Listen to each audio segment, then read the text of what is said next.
Set in 1950 at a dojo in Tokyo, a man enters seeking the person in a photo on the wall. The students frown at his presence, but Shunsuke calms them and asks who he is and whether he knew his father. James Wright introduces himself as a commander of the Royal Air Force Squadron, who once spent time with Shunsuke's father during the war in Bataan. Shunsuke recalls his father's stories about a Western fighter who mastered Eastern martial arts and learned forbidden combat techniques. Seeing James here, Shunsuke decides to settle an old grievance. The students attack one by one, but James shows exceptional skill and defeats all 8 with ease. Shunsuke stops the fight and asks why James came.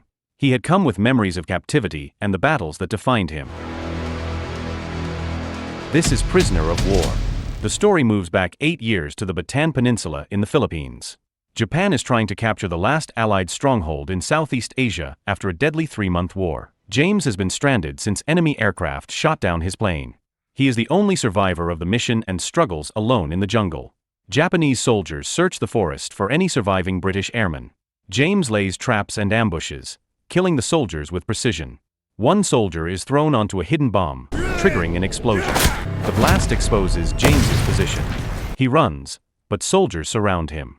Corporal Hirano orders him to drop his knife and kneel. Hirano draws his pistol, then suddenly changes his mind and tells his men to take James to their headquarters. They bring James to the Japanese military camp led by Lieutenant Colonel Ito. After Ito asks if James is the only survivor and receives only silence, he orders Hirano to carry out the execution in front of the captured American soldiers. At the site, Hirano commands James to kneel while 2 guards stand watch. Drawing his katana, Hirano prepares to strike as James steadies himself for a counterattack. With his hands tied, James killed the 3 soldiers quickly. He fled into the forest and found the wreckage of an aircraft near the military camp. Japanese soldiers were already close, so he ran again but was caught in a net trap. His escape failed. Soldiers dragged him back to the camp to face Lieutenant Colonel Ito, who was preparing a report for headquarters. Ito asked Endo why James was alive and why Hirano had failed. Endo explained that James had killed Hirano and 2 subordinates before falling into their trap. Ito grew furious. He had considered Hirano a brother since their first days in the military. Still, he chose not to act that day. He told James to sleep well, promising a cruel death the next morning. That night in the prison barracks, James met other captives. Beardy introduced himself and asked how James arrived there. James said he and 9 comrades had been sent to support the Allies' last defense, leaving on a banana boat in the South China Sea.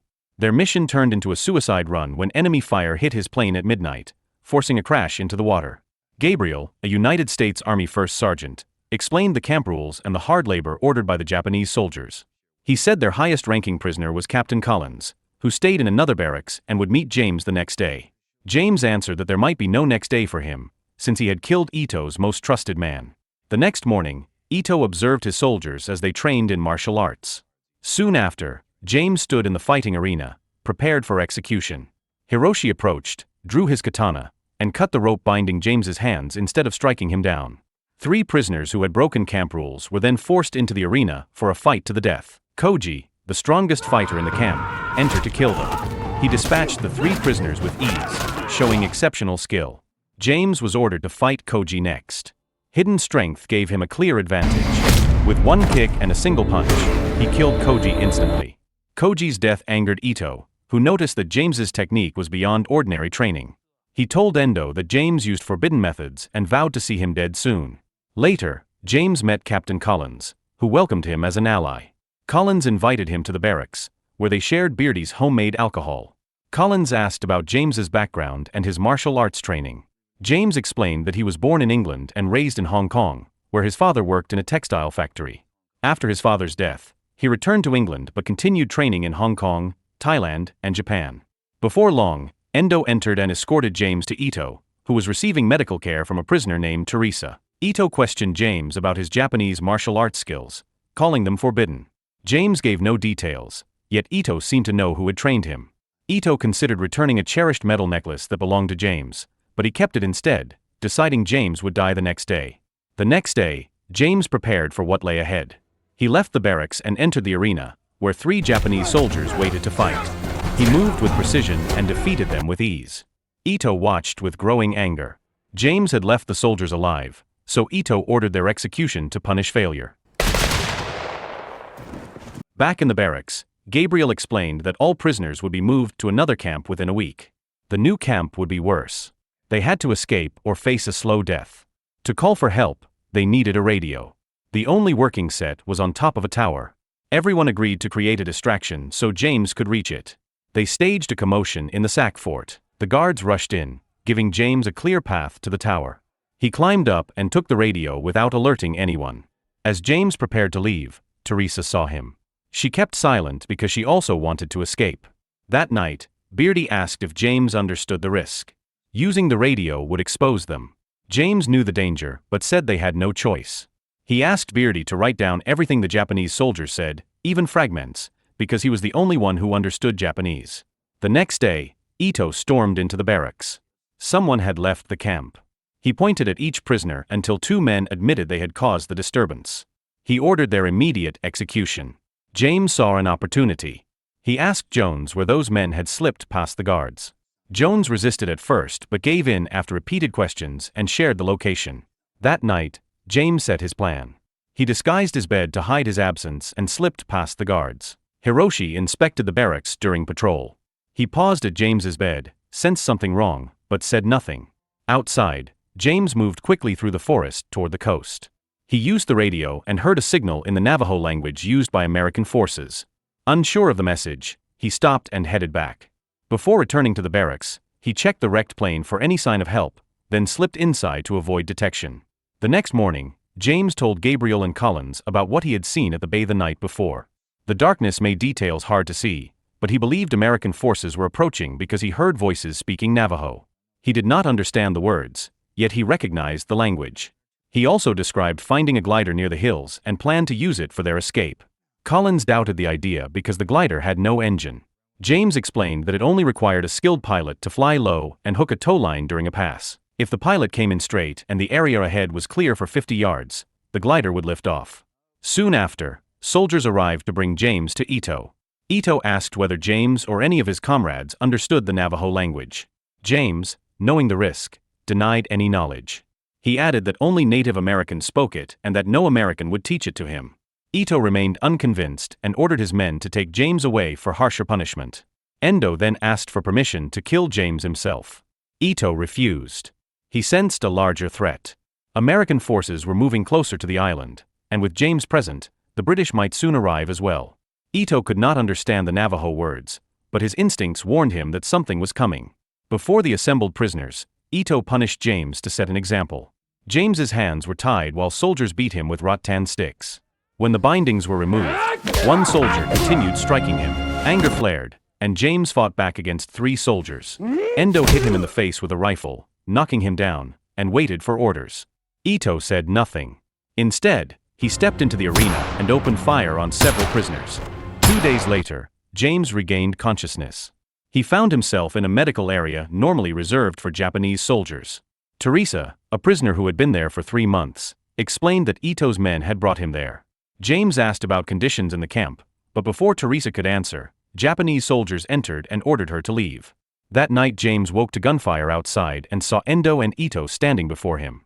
Ito said the shots were a warning to his men, showing the penalty of death for anyone who tried to escape. He looked satisfied to see James recover so quickly, eager to witness again the empty hand technique James had learned from his sensei.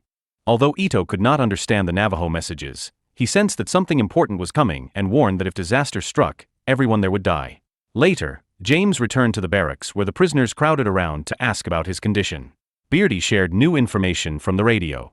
The American military had ordered all high-ranking Japanese officers to stop torturing prisoners of war under international agreements.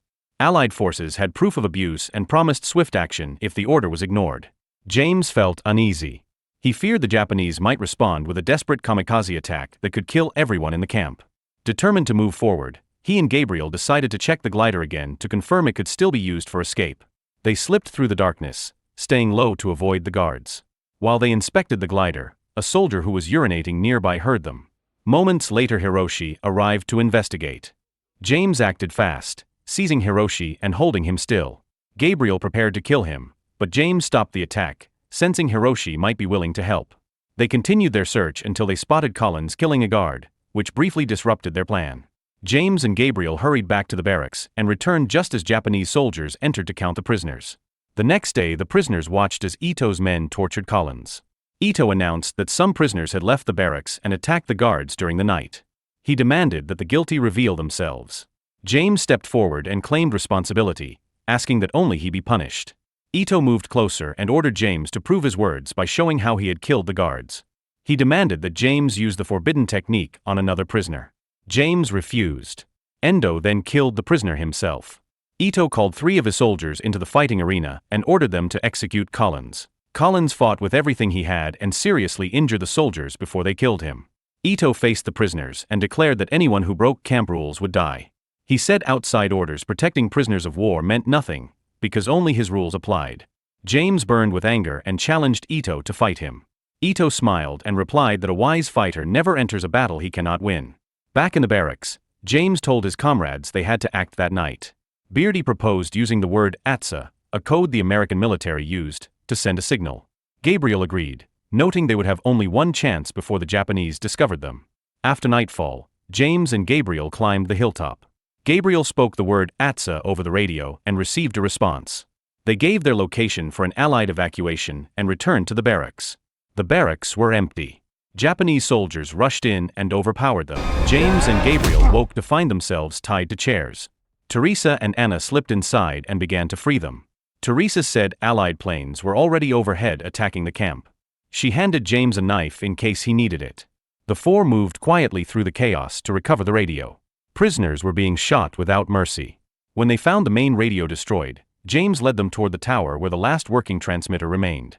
He planned to climb it, but Teresa stopped him and insisted she and Anna would distract the guard. Teresa and Anna lured the guard away and killed him. Gabriel retrieved the radio and contacted the American military to request evacuation by direct C-47 plane, promising to send flare to mark their position.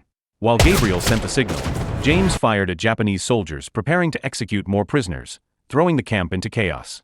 Gabriel, driven by hatred for Endo, attacked him barehanded but was nearly killed until Collins intervened.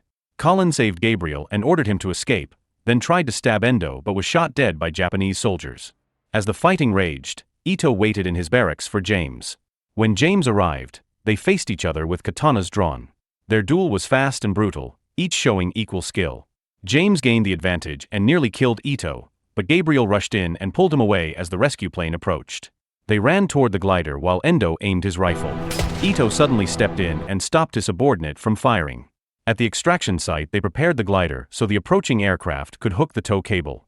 A flare lit the sky to mark their position. Japanese soldiers tried to stop them, but an Allied gunship opened fire and cleared the way.